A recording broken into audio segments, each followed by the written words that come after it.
Assalamualaikum warahmatullahi wabarakatuh. Bapak Ibu sekalian, kita akan bertanya kepada Ustadz kita ini, hutan mana saja Bang yang sudah digundulin di Aceh dan berapa hektar? Coba Bang ceritakan Bang. Untuk selama ini kan ada izin legal sudah diresmikan oleh Kementeri dan Perhutanan.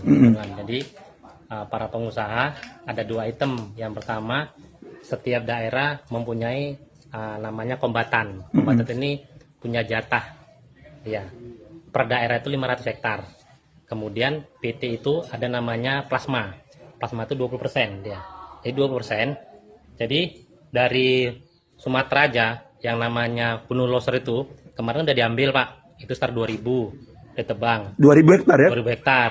Jadi itu dibalik lagi ke daerah 1000 untuk diamankan. Yang 1000 dibagi ke koperasi. Koperasi, pertanian dan PT. Kemudian kita kembali lagi ke Kaloy. Ke Kaloy itu ada 700 hektar yang dibolehkan, tapi dia kembali lagi bukan tanam sawit. Tanam seperti durian, jengkol, semuanya boleh. Izin tadi itu. Kemudian kita kembali lagi ke Penarun. Penarun itu ada 2000. Nah, 2000 hektar. 2000 hektar itu ada 2 PT di situ. Nggak boleh sebutnya. Jadi udah berjalan. Arah ke Biren, Bayan, itu ada 1.500. Udah dibongkar itu Pak. Udah kayu-kayunya diambil. Habis itu kita lari lagi ke Juluk. Di Raya, masuk ke dalam. Itu ada 2000. Nah, itu antara aparat, masyarakat, kombatan, koperasi, PT, dekat Bumi Flora, Dewi Kencana. Balik lagi ke arah Sejuk. Sejuk itu ada 300.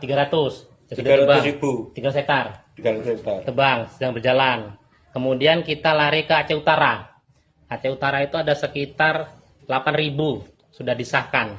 Karena jadi zona kuning menjadi zona putih untuk wilayahnya masing-masing.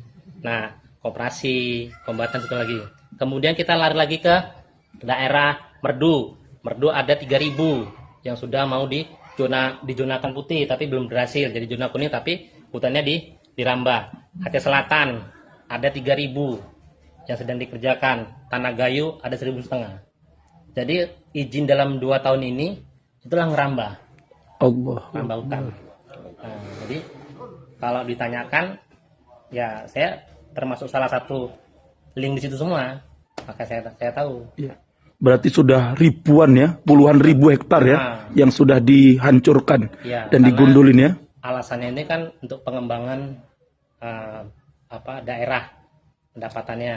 Maka hutan-hutan tadi itu ada jatah kombatan, ada jatah KUD, ada jatah pertanian untuk melebarkan pertaniannya dengan alasan. Dan di situ ada dibanting di pemerintah dibanting di PT yang mau ikut. Kenapa? Misalnya 200 sekitar masih ada Pak. Jadi alat tadi dia manfaatkan sama masyarakat, dia punya masyarakat dulu, PT-nya ikut dalam. Nanti setelah dapat tanah ini jual lagi untuk PT. Jadi PT itu paling sedikit 500 Pak. Ya kenapa bilang 100? 500 itu abdeling namanya. Berapa blok? Itu 4 blok. Satu blok berapa? Antara 50 sampai 70. Kenapa saya tahu? Karena saya di dalamnya. Saya pelajari semuanya. Ya saya tidak tahu kalau kejadian seperti ini. Saya sudah berjalan 3 tahun ngikutin ini. Nah, jadi saat ini ya kita, ya saya sayangkan lah kan pesantren kita ternyata arahnya seperti ini gitu. Ini kayu nggak kemana-mana Pak, dari situ aja. Nggak mungkin kayu Sumatera lari kemari. Nah, tapi saya tengok datanya kok yang Sumatera bisa lari kemari kayunya, saya bilang. Saya bingung juga. Setelah kita nggak tahu kan. Tapi yang jelasnya dengan alasan, dengan izin tadi itu legal logging, kemudian ada pengembangan untuk tanaman, terjadilah hutan tadi itu gundul. Dan itu semua di bibir sungai. Allahu Akbar. Di atas bukit Pak. Simpang ini terkenal bukit ya. Tempat turun. Ya, kita ada 3 sungai itu. Sungai Kiri, Sungai Gayo, sama Sungai Babu itu. Ada 3 sungai terbesar. Tempat satu Sungai Gayo.